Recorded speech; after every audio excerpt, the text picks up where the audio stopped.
Hey, and thank you for watching this video. My name is Dr. Strong, and if you're new to the channel, please just like and subscribe. It really helps the channel out, and check out some of my past videos over gut health, autoimmune health, blood work, cholesterol. There are lots of videos that dive deep into those conditions and how you can help them. But today specifically, we're going to be going over sugar and how it affects your brain.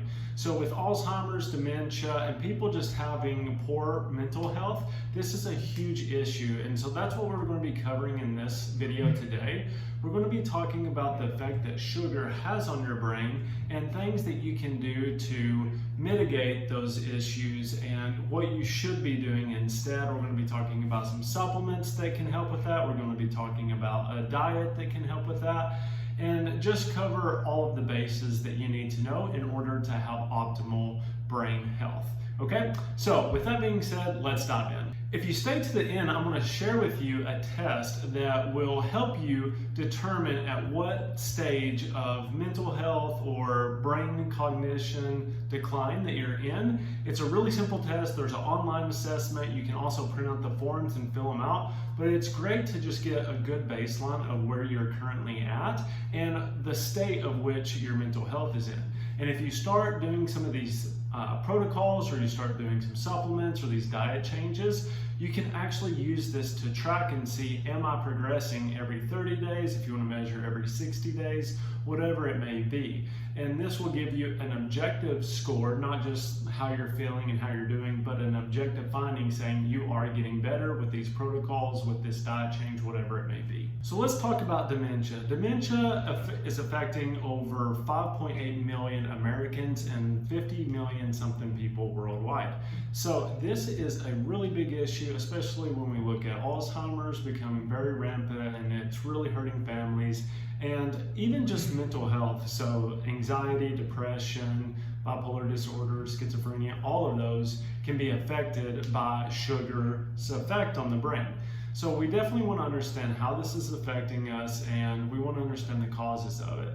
Now, the two causes of dementia are toxicity, so interference in the brain signals between your brain, inflammation in the brain, definitely caused by sugar, causing damage to the brain cells, to the nerve cells, and to the hippocampus area, which is the memory center. Then there's also deficiency, which is lag. So if you're not getting enough fuel to the brain, and that looks like insulin resistance, which we'll be diving into later, then you're not going to be able to think clearly because you don't have enough energy to make the engine go in your head. So making sure that you're doing things, if you are prone to insulin resistance, if you're already diabetic, if you already have trouble with energy, chronic fatigue, or any of that, then this is something that you definitely want to hear, and we're going to be covering that more in depth later on. With these two causes, toxicity and deficiency, sugar causes both.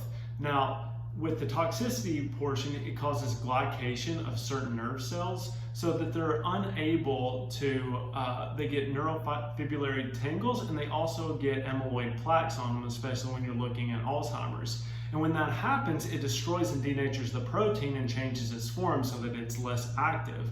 And those proteins activate the nerves, which fire the brain, which fire all over to either help you remember things correctly, to remember where you put things, to have better emotional states, to have better frontal lobe function, to have better rationale, and just mood enhancement overall. So if you're struggling with those, then sugar could be causing this glycation process in the brain, which is denaturing the proteins, causing the nerve cells to either not fire at all or misfire. And then the deficiency, a lot of the times we see this in diabetics, is that when they get too much glucose into their system, they secrete way too much insulin, which causes insulin resistance because the cells will naturally downgrade. And when that happens, then you see people having to take insulin shots in order to get more of the glucose into the bloodstream so that they don't get the hyperglycemic effects or the hypoglycemic effects. So if you're prone to insulin resistance, diabetes, or blood sugar issues, this is something that also not only affects the pancreas but can affect the brain as well. Now, the most common type of dementia is Alzheimer's, and that's something that is really tied into what I mentioned earlier was the neurofibrillary tangles and then also the beta amyloid plaques, which cause denaturing of the proteins in the brain and changes its structure and causes the nerves in the brain to either not fire or to fire too much. And these are typically found in people post-mortem that have been diagnosed with Alzheimer's. And the thing about it is that we can't diagnose this until somebody is actually dead. There's no study, there's no blood work, there's nothing that we can do to determine if you're developing amyloid plaques or these tangles. And the easiest way to look at this is from symptomatology. So when we start having these early signs of forgetting or we're not remembering where we're putting things, forgetting people's names, forgetting what we just read 5 minutes ago, these are classic signs that we want to be aware of. Now, Alzheimer's is being called type 3 diabetes due to the fact that it's so highly correlated to blood sugar and the sugar glycation process in the brain, causing these amyloid plaques and to denature the proteins and causing degeneration of the hippocampus, which is primarily the memory center in the brain. And that's why a lot of these people don't remember who they are, they don't remember where they're going or where they're at, can't remember people's names.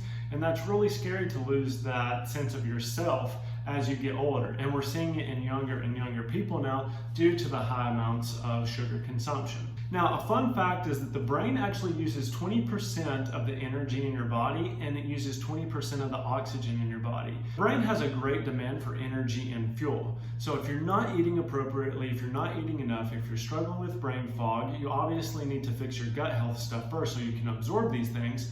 But if you're struggling with these things, then you need to look at your diet and are you causing brain inflammation? Leaky gut can also lead to leaky brain, which is why it's essential to improve your gut health first and foremost. Now we're going to go over the causes, and there are 8 different causes that we're going to be covering in this video. The first cause that most people think is genetics. Now I would highly argue with this and say that a lot of the times it's your lifestyle that is the biggest predetermining factor whether you're going to develop dementia or Alzheimer's. And with genetics, what we look at is we're looking at the ApoE4 gene. So you can actually get testing for this done. And some stats on that is 1 gene means that you're at a 25% risk of developing Alzheimer's. Now, if you have 2 to 3 genes, it's 8 to 12 times the risk increase. But not everybody with 2 genes develops Alzheimer's. And studies are showing that long before there are signs of Alzheimer's, there are development of these amyloid plaques, mainly due to overconsumption of sugar. So if you're eating a lot of simple sugars, you may want to cut back. And then, like we've talked about earlier, glycation is when the sugar is attached to a protein and cause damage to the protein, and this causes a lot of misfiring in the brain, or it doesn't allow the brain to fire appropriately. Now, reducing the amount of sugars will actually inhibit this glycation process and actually prevent that from happening. So we want to be as preventative as possible, because a lot of the times when you're trying to do medications at that point, it's way too late and there are no surgeries or anything that can get these plaques off. So prevention is the key here. So prevention, prevention, prevention. So if you know somebody who's struggling with it, or you know that you have the ApoE4 gene, you definitely want to make sure that you're doing all of the things correctly in order to prevent that disease process from occurring. Now, the second one is lifestyle, and I would argue that this is the main issue in most Americans and probably most of the world today, is that we eat too many refined sugars, and they cause a plethora of chronic illness. So if you haven't seen any of my other videos, they can lead to heart disease, diabetes, Alzheimer's, insulin resistance, metabolic syndromes, gut health, especially if you're feeding bad bacteria sugars. They love sugars. Brain fog, all of that can be correlated to high sugar consumption. And with that being said, if you think that it's a genetic portion, but your family just eats very bad and they have for a long time, it's not genetic. Because a lot of the times, if you're going to have a gene for high blood pressure, most of the time you're going to express that from the time that you're born on. Now, can those get triggered later in life? For sure. But if there is a correlation that the majority of your family is overweight or has high blood pressure, a lot of the times you're looking at lifestyle and you've just adopted those traits. So go live with a healthy family for a month and see what it's like, somebody that doesn't have these chronic illnesses, or get a coach or somebody that can help you go through this and understand what being healthy actually is and how to live appropriately so that you don't develop these chronic issues. The next one is inflammation. So neuroinflammation, a lot of the times I see a correlation between leaky gut. So people just destroy their guts. It gets destroyed because of stress is the primary reason. So stress reduction can be a big proponent when you're looking at healing the gut, plus cleaning out any type of bacteria, viruses, and then, using supplementation to help heal up that gut as fast as possible so that you can go and live and not suffer from this. But the same barriers that are in your gut lining are also in the lining of your brain. So if you're going to break down one with cortisol, you're going to break down the other. So that's why when everybody comes in and they say, oh, I'm just having this cloudy thinking, or, I just feel like I've got headaches all the time, or I feel like my brain is just on fire, then a lot of the times we have to fix the leaky gut first. So that's something you may want to go and watch some of my other videos about how to correct that. But with that being said, you have to seal up the barriers so that environmental toxins such as heavy metals, pollution, plastics, whatever it is, can't get into the brain and cause that inflammation, but also making sure that you're getting rid of any bacteria, viruses, or parasites that could also be affecting you. The next one, the fourth one, is traumatic brain injury. So if you have experienced a lot of concussions, if you've been in a car accident, if you've been in some sort of trauma where you've hit your head and then you've just had really bad headaches, you just can't think clearly, you feel like you're going through a daze through your everyday life, then TBIs are a really big concern. We see this especially in the American Football League, where people have chronic traumatic encephalopathy. You're seeing a lot of these players die due to chronic head trauma. And I would advise you that if you've had constant head trauma from work, from sport, whatever it may be, there are protocols that we can send out to you that can actually help with this. A real good quick tip is you want to superdose fish oil and you don't want to stop moving. You just want to do very light exercise to the point where you're not getting a headache. It's not causing a lot of blood flow really fast into the brain and not getting your heart rate really elevated, but you want to keep the pump going so that you're getting those toxins out of your body.